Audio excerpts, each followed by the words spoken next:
A child disappears from a quiet suburban neighborhood, only to be found hours later in the middle of an icy road, surrounded by 5 German shepherds. But what seemed like a miraculous rescue quickly turned into something far more mysterious. What were the dogs really doing there, and how did they find him in the first place? What you're about to hear is a story that will stay with you for a very long time. Before we jump back in, tell us where you're tuning in from, and if this story touches you, make sure you're subscribed, because tomorrow I've saved something extra special for you. It started like any other quiet morning in the peaceful neighborhood of Northdale Pines, a small wooded suburb nestled just outside of Portland, Oregon. It was a typical chilly spring morning. Birds chirped lazily in the trees, patches of mist clung to the wet grass, and families hurried through their routines as the school bell loomed. Claire Morgan had been sipping her coffee by the window, half watching her 6-year-old son, Jamie, as he played with his toy truck on the living room carpet. She had just turned away for what couldn't have been more than 2 minutes to check on the laundry. When she returned, her heart nearly stopped. The front door was ajar. She sprinted outside, calling Jamie's name. There was no answer. Only the stillness of the empty sidewalk and the soft rustling of trees in the distance. His toy truck lay abandoned near the porch. Claire's heart pounded. She knew her son had a habit of wandering, curious and quiet, a boy who loved exploring. But this time felt different. This time felt wrong. She ran next door to her neighbor Miguel, a former firefighter and father of 2.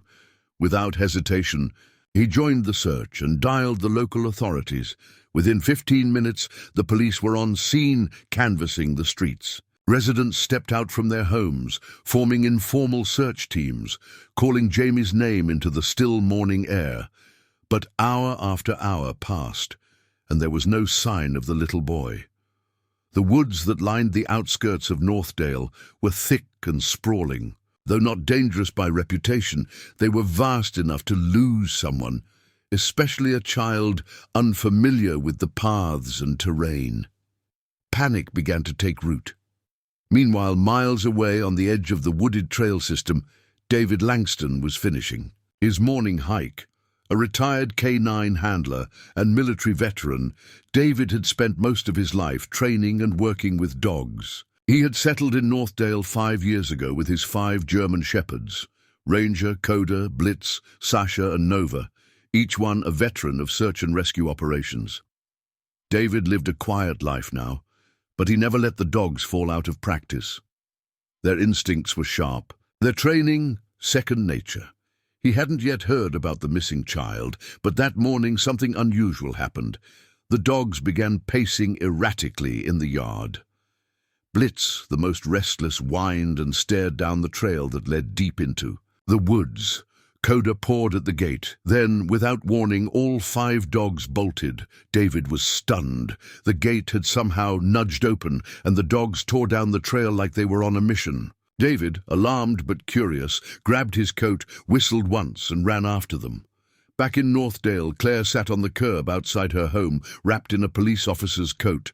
Her eyes were red from crying, her voice nearly gone from shouting. She clung to the hope that Jamie would just appear around the corner, but he didn't.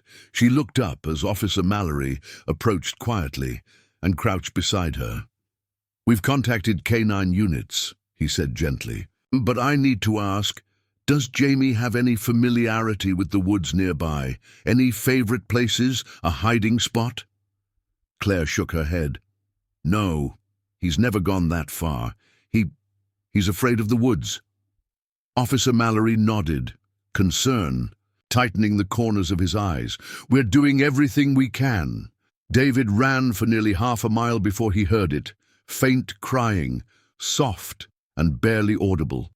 He followed the sound down a narrow, forgotten footpath that curved sharply off the main trail. The air grew colder, the trees denser, until he emerged into a clearing and froze. There, in the middle of a gravel road that cut through the woods like a forgotten scar, was a small figure. A little boy, and around him, forming a tight, unmoving. Circle were the 5 German shepherds. They stood perfectly still, alert, protective, but calm. Coda positioned himself between the boy and the road. Blitz stood at the rear, watching the woods. Sasha licked the boy's face gently. He didn't cry anymore. He just sat there, eyes wide, small hands gripping his knees. He was shaking. David's breath caught. He stepped closer, cautious not to startle the child or the dogs. "Hey, buddy," he said softly, crouching down. "Are you okay?" The boy blinked slowly. "My name is Jamie," he whispered. "I got lost." David smiled gently, heart aching with relief. "You're safe now, Jamie. I promise." The wail of sirens drew closer. Red and blue lights flickered against the trees. The boy, wrapped tightly in a thick blanket, sat quietly on the edge of the road. His eyes remained fixed on the dogs surrounding him, alert, calm, still standing guard. The medics moved quickly. One checked his temperature, another gently felt his pulse. He flinched at first, but when one of the German shepherds nudged his knee softly with its nose, he calmed again. "He's cold, slightly dehydrated," said one medic, glancing at her partner. "But stable, no injuries." The boy looked up. "Can the dogs come with me?" "We'll make sure they're close, all right," she said with a gentle smile. A man stood nearby, arms crossed, still catching his breath. He watched the dogs carefully, marveling at how naturally they formed a protective semicircle around the boy.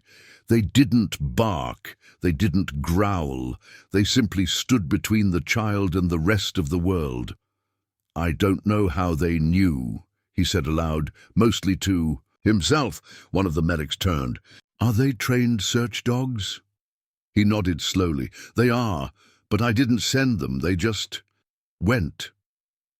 A few hours later, the child's parents sat beside his bed.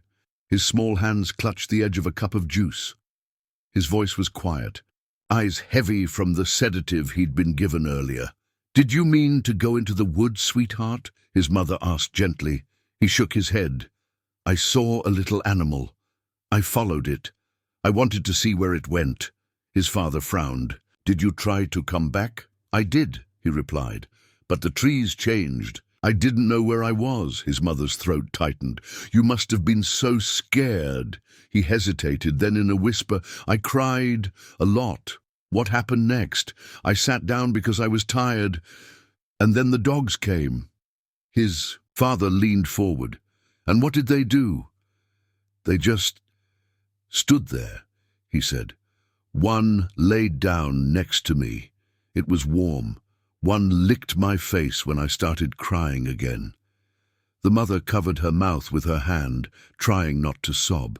The father sat back, staring in disbelief. Across the room, a woman in a navy blue jacket pulled out a notebook. Her badge hung loosely around her neck. She introduced herself calmly, explained that she was there to gather statements. She had spoken with several people already. The medic, the man who found the boy, and now the parents. "I understand you didn't know he had left the house?" she asked. "We were just inside," said the mother. "I stepped into the laundry room. It couldn't have been more than 2 minutes." "Had he ever wandered off before?" "Not like that," the father answered. "He's curious, sure, but he's not the kind to run." The investigator scribbled quietly, then asked, "Did he know the dogs who found him?" "No. We'd never seen them before." She paused. "And yet they surrounded him, protected him." "Yes." There was silence. Preparing and narrating this story took us a lot of time, so if you are enjoying it, subscribe to our channel. It means a lot to us. Now back to the story. Later that evening, the man who had followed the dog sat at his kitchen table. Across from him, the same investigator laid a recorder gently on the wood between them.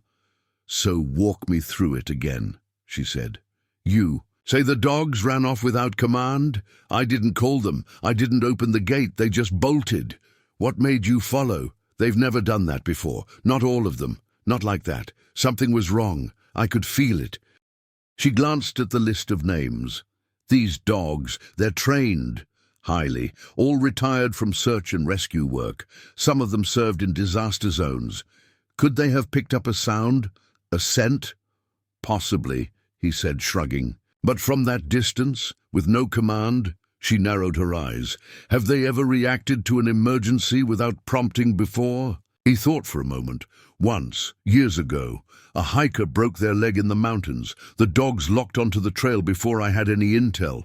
I assumed they smelled blood or adrenaline. But this was different. How so? They weren't hunting. They were protecting. When I got there, they weren't just with him. They were standing around him like soldiers. Elsewhere, someone posted online about the event. Photos had already begun to circulate.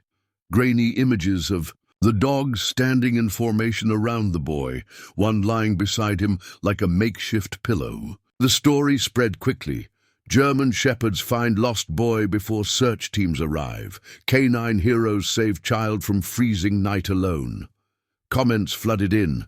I'm crying at work right now. Those dogs deserve medals. How? Did they know? People speculated, theorized, praised. The man who trained them, however, remained quiet. He didn't need the attention. He only wanted people to understand what the dogs had done and what it had meant. The next day, he returned to see the boy.